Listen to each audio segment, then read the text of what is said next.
More or less, viewer discretion is advised. It's going to be extraordinarily graphic, so if you aren't one of those people that can handle something like that, please don't watch it. Today, and this is, I normally make my vlogs daily, and I feel like today has cut me short, but I was driving after I just gotten gas, and I'm on a U-turn, the cross light. And what really dumbfounded me was the fact that a person that was under the underpass was able to park their car and sprint all the way to the vehicle that had wrecked. Just baffles my mind. And I'm saying that, and I'm not gonna say ages, race, ethnicity, male, female on the victims are here, or not victims, but the people that were involved in the accident. I'm gonna stick strictly with human beings because that's what they are. And I'm not a political person. I'm not a big political person. I don't like talking about my political agenda, things like that. I don't know. I guess it's not a better way to put it, but a good way to put it. But I'm not a person that likes talking about these types of things. And lately, we've seen a lot of people getting killed. And what's more upsetting than anything is the people that aren't willing to help those in need. Because I was able to park my vehicle, get out, sprint. You know what? I would have broken the law sprinting across, even though the light was already giving me the right of way to walk through it. Because the traffic light somehow was so perfect that when I got to it, it turned like I was supposed to run across. I don't know how to put this properly. The 4 individuals that were in this vehicle. Let me start off by saying, when I got to the vehicle, it looked like there were 3. There were 4. The driver was being smashed by the person in the back seat. The backseat passenger on the left side was through the glass of the front of the vehicle. The back right passenger had slammed into the seat in front of him and was almost a little dipped. And the front right passenger possibly could have been saved by the airbag. However, I don't believe that there was an airbag in the front, the driver's side at all, because it was taped up. But what really bothers me is the fact that, like I said, I was able to make it there before anyone else. Let that sink in. There were 5 cars in a line, 3 lanes. So we'll put it this way: there were 3 lanes, 5 cars side by side. That might be a little bit like an exaggeration, because there were probably like 9, anywhere from like 8 to 15 cars right next to where the accident happened. And by the time that I got there, they were gone. They left because they had more important things to do than care about another human being. There were a few people that got out of the vehicles and helped, and I appreciate. I'm not gonna say this on the individuals that got harmed in the accident, but I appreciate the fact that there are people out there willing to help others, just because. This is not something that's easy for me to talk about. The best that I'll tell you is that every single one of the people that were in the accident were covered in blood. Drenched. Well, one of them was completely drenched. The other one was bleeding from multiple places. The driver, I couldn't even see how bad it was for him. And the other passenger, front passenger, was really just beat up. But like I said, the only thing that just baffles my mind is the fact that there were so many people around and not a single one was willing to help. And what makes it even worse, and this was happening the entire time, people were getting out, taking pictures, taking videos, getting back into their vehicles and leaving.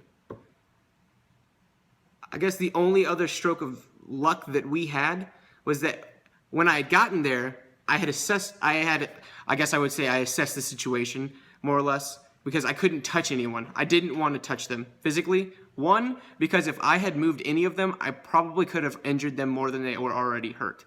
So the only thing that I could say, because all 4 of them looked unconscious when I got to the vehicle, is I just repeatedly said, don't move, breathe.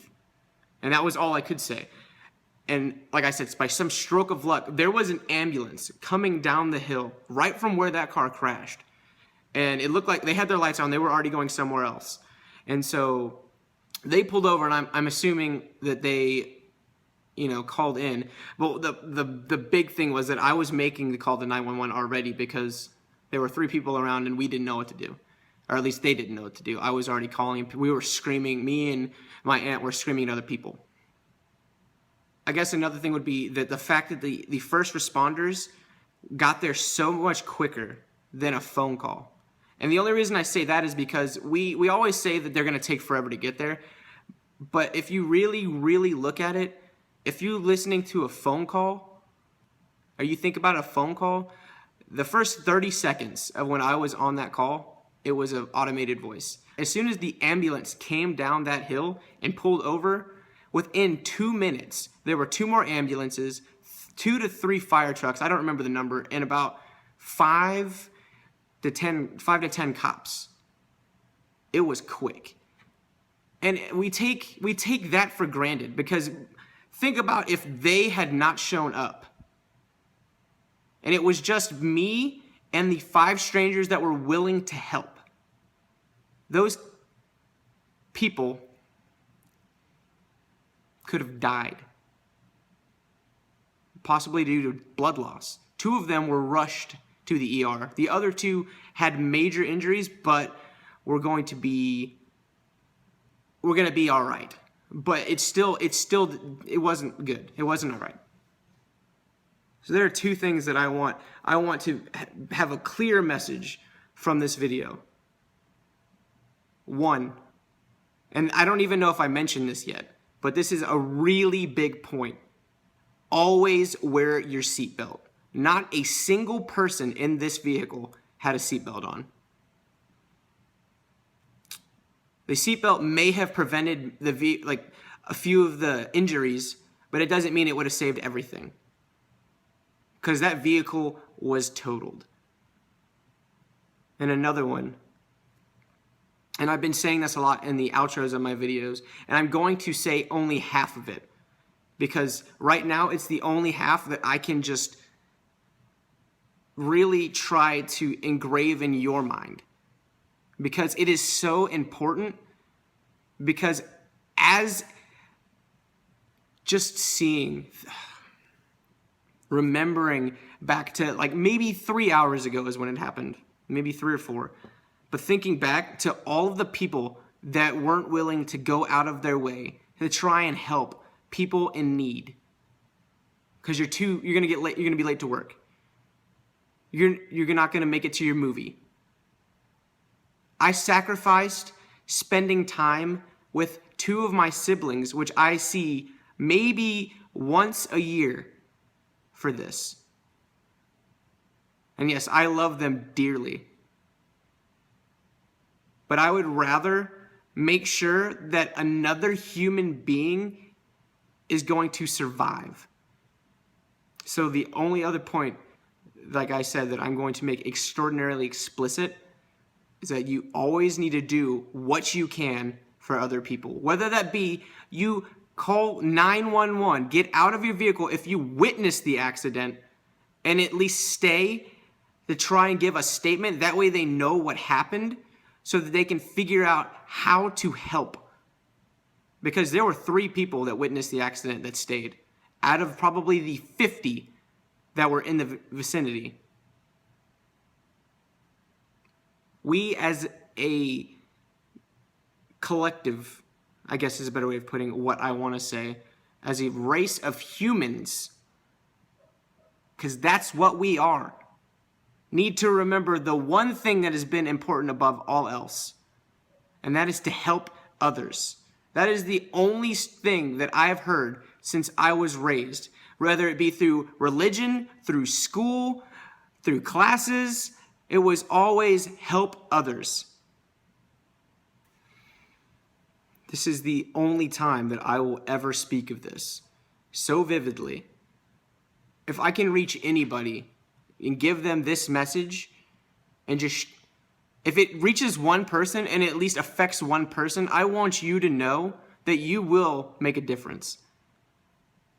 And I really hope that people follow your lead, because people like you willing to take action to help another human being is what we need. The reason the government has to pay people to do what I did is because people nowadays will not do what I did. And you know what? I respect the people that take on that job, because it is not easy. Being a part of this situation, and I have been in lots of scenarios similar to this that I am not willing to speak of. The only reason I'm speaking of this one is because it combines two things that I do not enjoy. People not willing to help other human beings and driving without seatbelts. I hope this somehow got to you in some way, that inspires you to want to care more about your race. And your race is mankind, human beings.